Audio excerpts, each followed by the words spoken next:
Breakfast today, avocado and lox. The wind's coming a bit more from behind and lightening up, so I think we'll try the spinnaker. I'm gonna time myself again and see if I can beat my, I think it was like 18 minutes last time. See if I can beat 18 minutes. I'm gonna aim for 10 minutes. All right, 9 minutes exactly. Cut my time in half. Not that much went wrong. So good.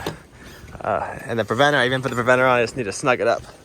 So I do that with this guy here. Snug this line.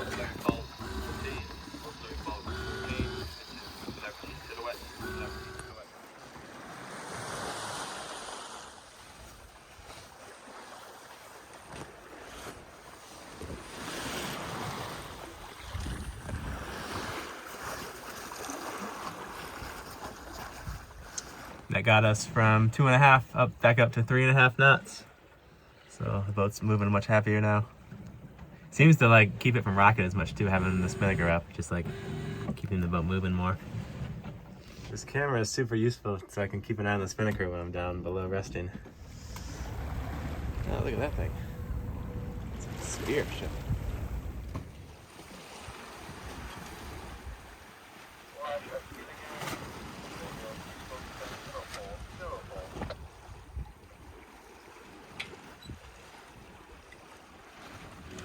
We've done almost 30 miles so far, mostly under spinnaker.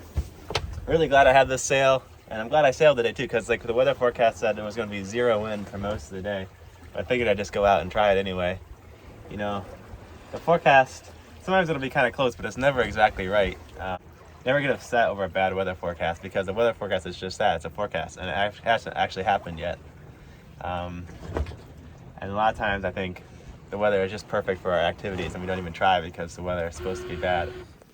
Even on days where there's supposed to be no wind in the forecast, there might be no wind for a little bit of the day, but if you go out there, there's always going to be some wind. You just wait a few hours and you'll get some wind. Of course, now the wind will probably die completely in an hour because I said that, but I've had wind all day.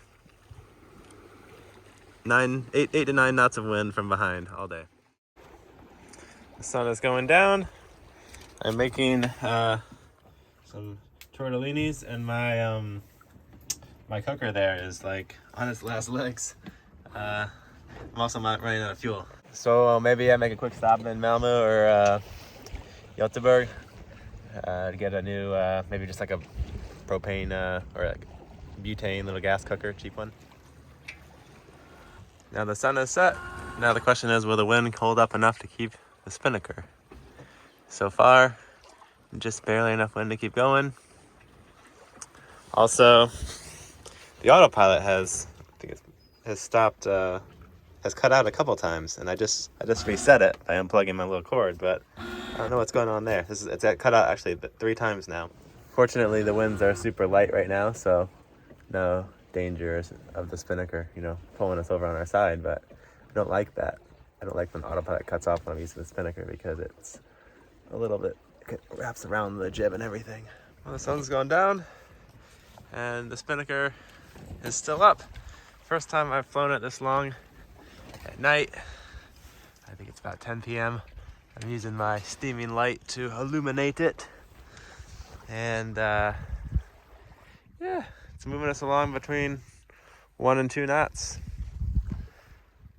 And it's actually dry enough out. Usually this is the problem about flying at night, is once the sun goes down, I don't know, for some reason it just gets water all over it. And then when you have to put it away, it's all soaking wet. That's a dry night, at least. And the deck of the boat is dry too. It's about 3 a.m. now. We've been sailing all night, light winds, but the spinnaker has been working great. The wind did die for a couple hours. I just left it hanging there, but then it picked up again. But unfortunately now we need to head north, so I need to take the thing down. We'll see how that goes at night. There's hardly any moonlight, so it's very dark out. Try not to get it in the water. Well, that went super smooth. We even picked up about a knot or maybe half a knot on the beam. Now that we're on a beam reach, and we're headed towards this little canal that's like a shortcut. I don't think we'll make the 6 a.m. bridge opening, but I think there's another one at either 7 or 8 a.m. we might make. maybe I'll be able to get anchor and get some rest, or tie up to a dock and rest for an hour or so. In the canal, we're coming up on this bridge here. We missed the 6 a.m. opening by 30 minutes, so we've got an hour and a half to wait, but I could use some sleep. I was awake all night. Big line of birds. Hopefully there's a... So I just tied up to this little wall while I wait for the bridge to open. And hopefully it's going to open a little bit. What does that sign say? I don't know why there's that barrier in front of it. That has me worried a little bit. Looks like the bridge is opening now. I'll be right behind this boat.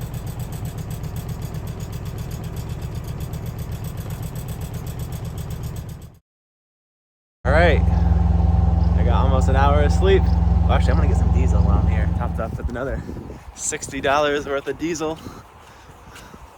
Now we're on our way onward. Sails are up, and it's a beautiful day for sailing. Nice flat water. About 11 knots of wind. And we're doing maybe almost 4 knots, 3.5, 4 knots. No, we're doing 5 knots, 4.8. Just put my fishing line out. We'll see if we catch anything. Next, we're about to sail under the Orson Bridge up here.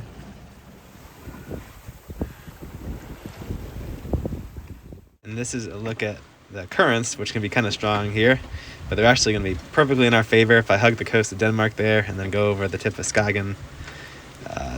We should be able to fly through here.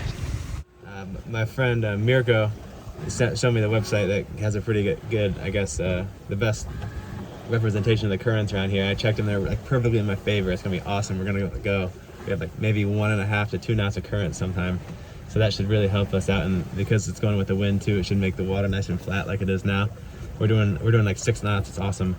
I'm trying to actually plan the course so I can like go right in the middle of the current and take advantage of that. Like, I'm not sure what causes the currents around here. I don't think it's tidal because there's not much tides, and they seem to like stay one direction for like 2 or 3 days, and then they'll switch to the other direction.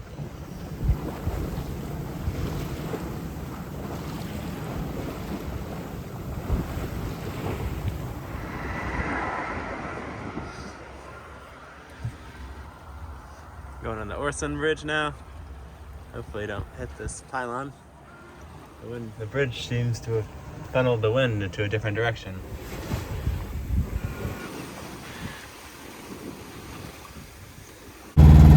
Today, salmon and asparagus.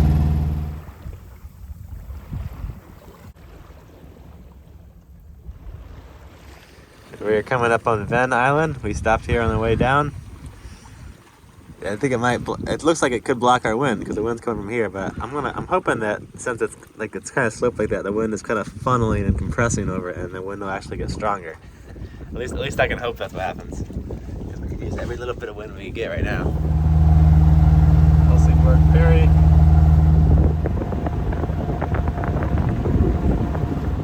Got a pirate ship up here.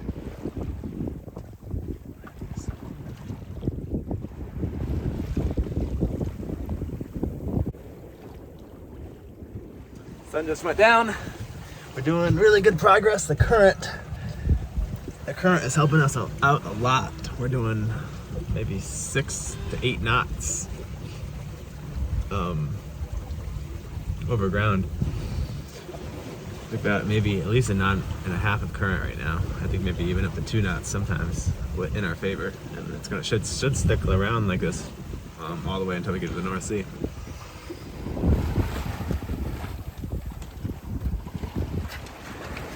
See Denmark off in the distance there.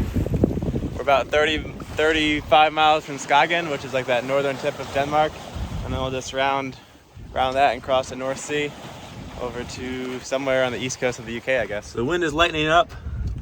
We're still doing 5 knots, but I think two knots are coming from the current. I don't have a speed through the water. So I'm doing my friend James was saying you could just tie the front of the spinnaker to the bow up there, and then kind of use it as a big genoa kind of like sail. So I'm gonna give that a try. I've never done it before. I've seen a video of him do it. His channel is SV Tritea or James the Sailor Man or something like that. Okay, so I've got my, oh, I need to attach the bag. I almost forgot that. I got my sail set up pretty much like normal, except for instead of having the pole up over here, I just have the sheet going tied up to the pulpit right there, and then I just run that back there so I can tension that a little bit, and then we'll just have the sail. Should all fly right here. I just need to attach that bag though. But let's see what happens. So sail, up we go. Well, there you go. It actually worked. I don't know if it's actually giving us any speed. Maybe I was supposed to drop the main, but it's kind of staying inflated with the main up. Let's play around with the sheets. Let's see if I can pull that a little further forward. There we go. There we go. That looks pretty cool, actually. I like that. Oh, we're going so slow though, but at least we have the current. Gotta clean up this mess, but let's go forward and take a look. See how the setup worked.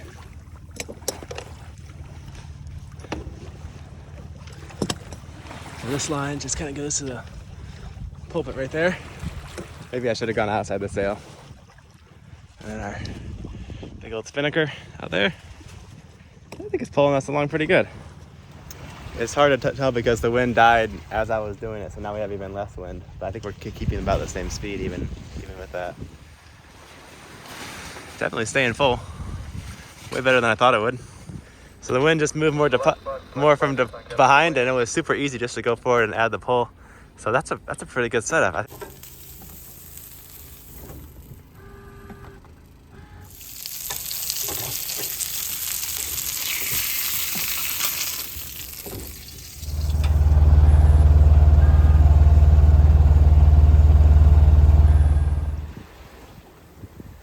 Sailing through this anchorage for huge ships. A little bit of wind came up, but now it's starting to fade again. Yeah, yes, it's going crazy.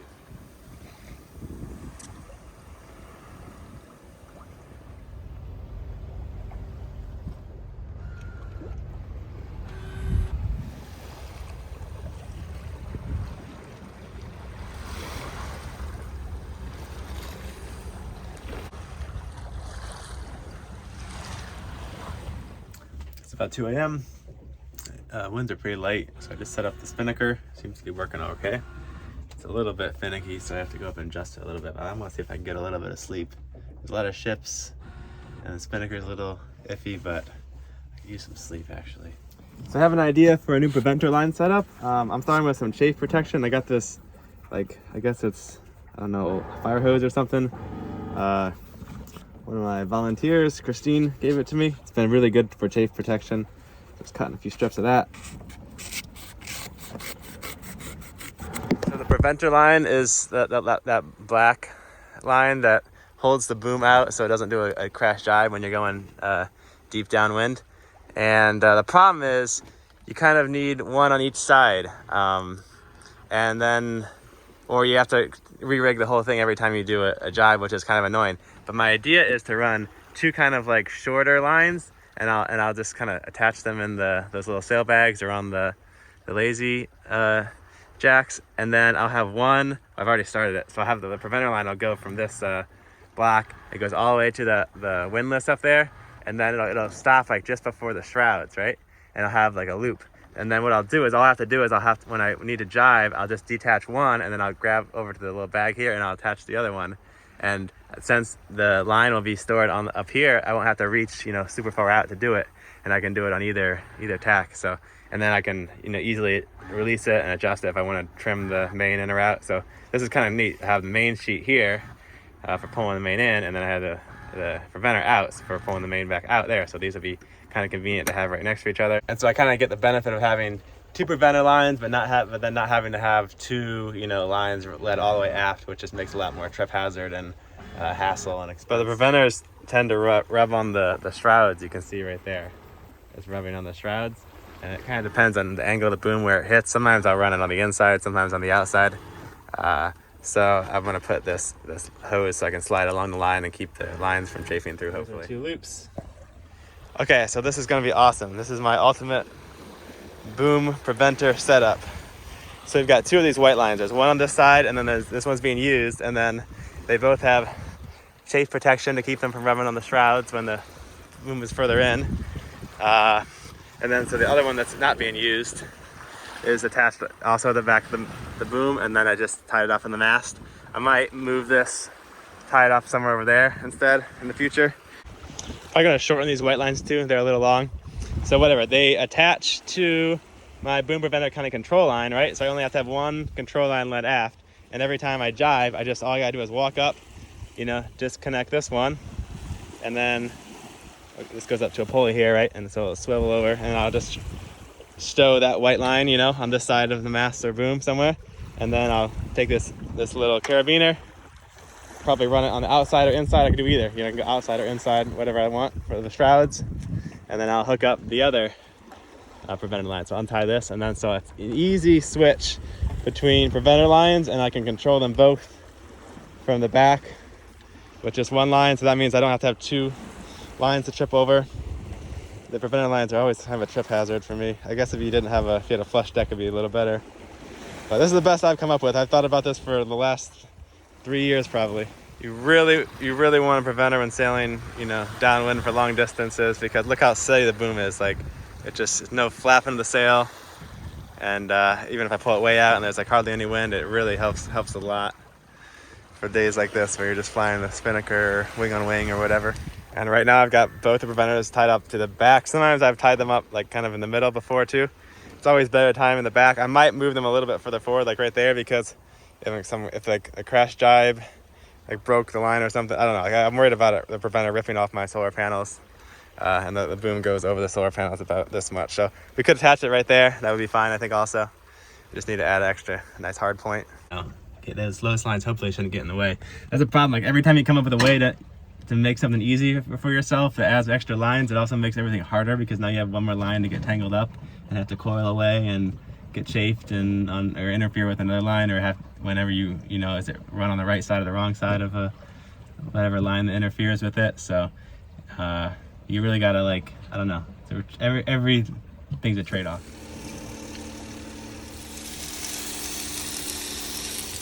We're once again sailing into the sunset. I've got no idea what day it is now. I feel like I've been sailing for a lot of days. But we're almost at, I'm gonna make a stop in maybe Norway. Winds were pretty light this morning. Could barely keep the spinnaker open, and then they picked up. I just put the spinnaker away a few hours ago. It was getting really windy, and it kind of dipped in the water, so it's pretty wet, but I'm sure we're gonna fly it pretty soon once the winds lighten up. We're finally, I think we had a counter current against us, even though the model said the current would be with us. I think it was wrong. I think we might have escaped it now, because our speed just over ground finally got a big boost. It felt like we were going 5 knots all day, but the GPS said 3 knots. So I think, definitely a current was against us before. But now we're free of it, so hopefully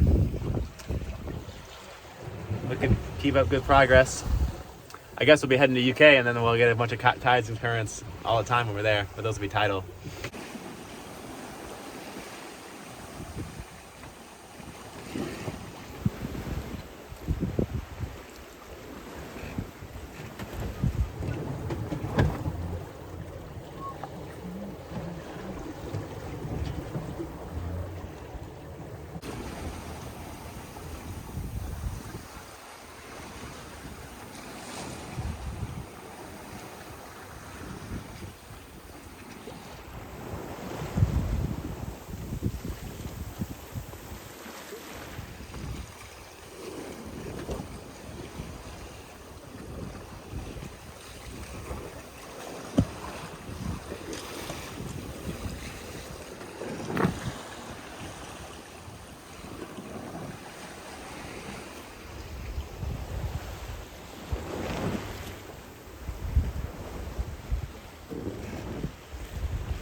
Stars are actually pretty good out here.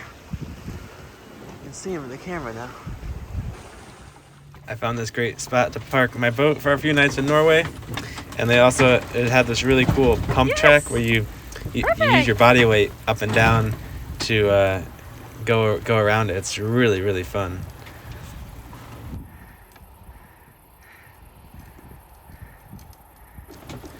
I got this folding bike back in Hawaii. It's been so useful to have. Yes. And here's the route I took. It was pretty far, like 350 miles. I lost track of how many days it took, but it seemed like it took a long time. That probably could have saved some time if I went through the Kiel Canal down here in Germany. There it is. But I was a little uncomfortable with the motor. It hasn't been running all that reliably, so I figured I'd just sail around. Thanks for watching. In the next video, we'll sail across the North Sea to England, and then after that we'll have a video where I sail up the Thames to London, which was pretty cool. I'll see you guys then.